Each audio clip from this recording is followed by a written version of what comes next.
Hey y'all, welcome back to the channel. In today's video, I'm talking about my 1988 Chevy Squarebody. First things first, I'm gonna do a walk around and show y'all everything about this. And then at the end of the video, I wanna tell y'all the story how I ended up with this thing. First things you probably noticed, it's an 8 lug. It's a 1-ton, a C30. Actually, this is an 88. I don't know if they changed the designation by then or not.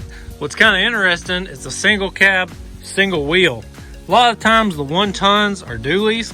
Thought it was kind of interesting that this was a single wheel. Of course, the rear axle is the infamous 14 bolt. I believe this is the full float one. I think this right here is the axle flange where it bolts on out here. Of course, the elephant in the room, it's got this giant service bed on it. And you can see years of welding different equipment up on here, welders and compressors and all kinds of tools. And one thing I really like about this service bed is this handle right here, and you can see it locks. It's got a place to put a lock. Pull this out, and then all these unlock. When it's pressed in, all these lock up. You can't get to them. Let's check some of these out. So this is a nice big locker right here, and you can see that gives you access to your lights and everything. Another drop down right here. It's got a nice little compartment drawer there. A couple mag strips somebody's screwed up in there. This one right here is probably the coolest one though. So it's got some real deep sections in it. It looks like maybe at one point, I'd say there were some drawers here too that went missing. Compartments there, a little bit of storage down here. And check out these drawers right here.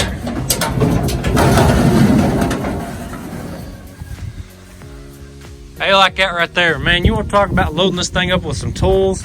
It's also got slots. You can compartmentalize that out also. I pulled that out. I spotted something back here. It's a little die handle with a die in it.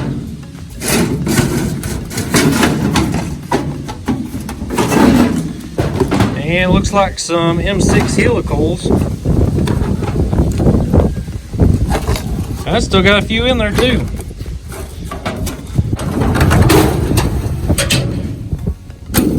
And then somebody cut this out. I'm guessing to put, I don't know, maybe fence posts or something. You could go straight through the bed. And then of course this tailgate. This drops down. You got all that storage up in there. Maybe another drawer at one point was right there. A really nice old service bed. Super heavy duty. I thought about keeping it, but I don't think I really need it. Actually, one of my buddies, I'm pretty sure he's gonna take it off my hands. So inside here, it's a 4-speed truck. And I think this was done later on because you can kind of see right back up in there. That's where your park reverse neutral drive indicator would have been at. And on this side, this was either a 3 on the tree column or it was the actual automatic column and they just took the little shifter off of it. I think most of the gauges work, and you can see right here showing 46,534 miles. So probably at least 146,000. It's got a bunch of extra lights added on. I think most of those switches work.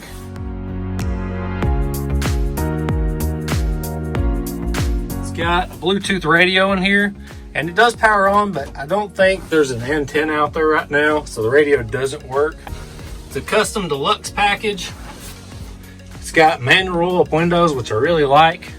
Of course, the old vent windows, I wish they'd bring those back. Unfortunately, the windshield does have a bunch of little spiderweb cracks in it. That's not too big of a deal. The dash is okay, but these are notorious for cracking, but it's not the worst one I've ever seen. I'm gonna walk around there. I want to show you something on that door. These little vent windows, even though I love them and they push in a bunch of air and they're awesome to have, they are kind of notorious on these trucks for this little pivot down here, this little pin to brake. Looks like this one has, because they've got it all siliconed up. I've tried to move it out and it just flops out, so that's not working. The body on this thing is in pretty fair condition. Little thing there. There's a little bit of rust and peeling going on down here. The rockers though, those look really good. The cab corners are not that bad. There's little places like this right here though, where the paint or the Bondos come off a little bit. Same thing right here, looks like Bondo cracking. And then driver's side cab corner, that's probably the worst spot on the truck. It's got this bubbling going on right here, but still, look at them rockers. That's really rare to see around here. All right, let's pop the hood. I'll show you what's up under there.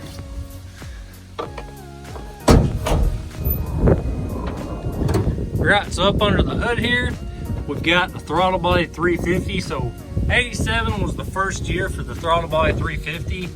Of course, that was also the last year for the square body style for the half tons and 3/4 tons. These 1 tons though, and the Suburbans, maybe the Blazers, they kept the square body look until 91, I want to say. Thing runs like the top though, starts right up, and it looks pretty clean under here. I don't know what's going on, all that grease on the firewall, but if you look around the engine bay, it looks pretty tidy. It don't look like it's been fooled with a whole lot. Inner fender wells, check them things out. I mean, clean, almost like they've been replaced, but this one's still got the caution sticker on it, so these must be the factory ones. Now, it's really cool, this being a 1 ton, it's actually got Hydro Boost brakes on it instead of power brakes, and they work pretty good. I heard the power steering pump squealing a little bit when you really get on them, so I'm gonna have to check that out. But it's awesome to have those Hydro Boost brakes on a big old truck like this. Now, let me show y'all up underneath this thing.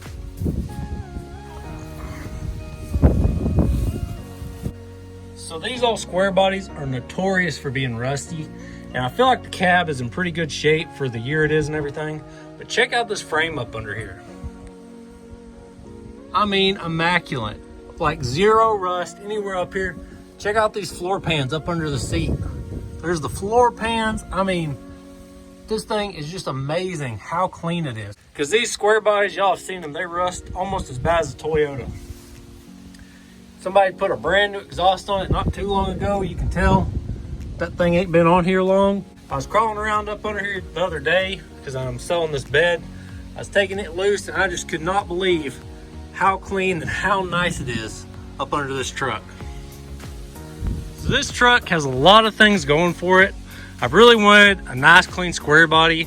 I had that blue one and ended up selling it because it was just so rusty. That's why y'all never saw anything else about that. Now there is a few things about this truck I'm not crazy about.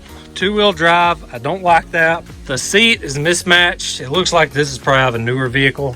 I want to change that out. Of course, I'm ditching the service bed. I'm just gonna put a flatbed on it. Now there's a few little odds and ends that need fixing, but those are my main issues with the truck. The seat, that's not that big of a deal, but the 2-wheel drive thing, that's gotta change. Let's run down the road real quick. I've got some stuff to show y'all that's gonna take care of this 2-wheel drive problem. What we got right here, this is the infamous GM Kingpin Dana 60. I picked this up a while back actually. I found it for a really good deal. It was super cheap because it's missing the axles, the hubs, the carrier ring and pinion, but it does have the knuckles, all the brake stuff, so this all rolls and everything.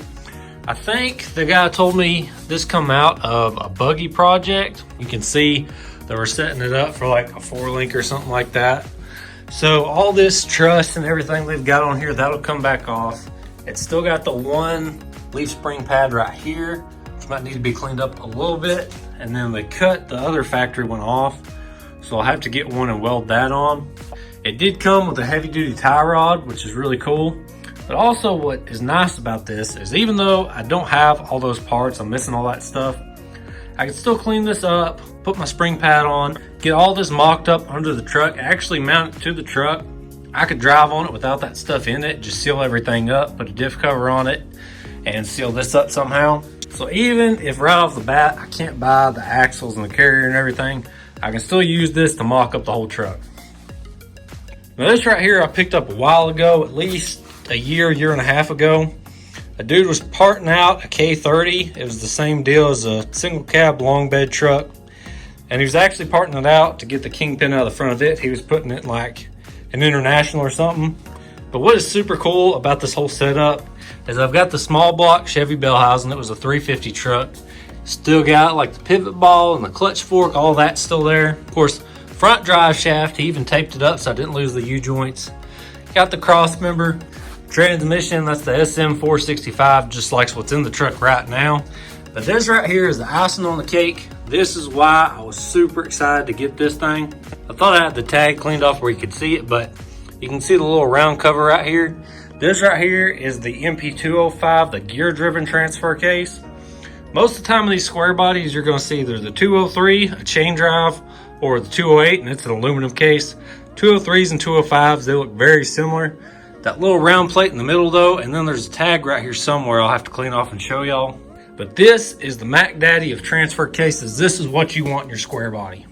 All right, so that's the plan. I've got the transmission transfer case, the cross member, the drive shaft, everything's there bolted together, ready to go. I need to clean it up a little bit, but it should just be a bolt-in thing with all that. And then the infamous GM Kingpin Dana 60 front axle that would have come in a truck just like this. It's gonna be a little bit of work. I do have to hunt down a four-wheel drive square body truck to get some of the brackets, the engine K-member, that kind of stuff. I do want to finish the Jeep before I start fooling with this thing right here because it will be a little bit of a project. And like I said, I gotta hunt down them parts. So let me tell y'all real quick how I ended up with this thing. So I come across some Jeep parts on Marketplace that I really wanted, went to pick them up, and me and the guy got to talking. He's like, hey, you don't need a square body truck, do you? I was like, well, I want one, but I don't need one, especially with all the other projects I got going on right now. Well, anyways, me and him ended up walking around it, got to talking about it, and he made me this insanely good offer on it. He was just ready to get rid of it. He just dropped insurance on it, wanted it out of his yard. And he was replacing it with another service truck. He'd been using this solid for several years, so I knew it wasn't that there was anything wrong with it really. But I had to go through the proper channels before I could agree to a deal like that. And by proper channels, I mean clearing it with the wife. I get back home, tell my wife about it. She's like, yeah, go for it. And that evening, I went and picked this truck up. See a lot of potential in this truck. I really think it'll be great for the channel. It'll be great for everything I do with my Jeeps and everything. I've also got a little shop crane that come with it. I'm gonna be putting that back on for picking up heavy stuff. I'll show y'all that in a later video. But let me know what y'all think about this thing down in the comments. How would y'all build it? What do you think about my ideals? I think it's a really clean truck. It's a great place to start. And a little two-wheel drive, four-wheel drive conversion, that doesn't really scare me that much. I really appreciate y'all checking out this week's video. I hope you enjoyed it. I'll see y'all next time.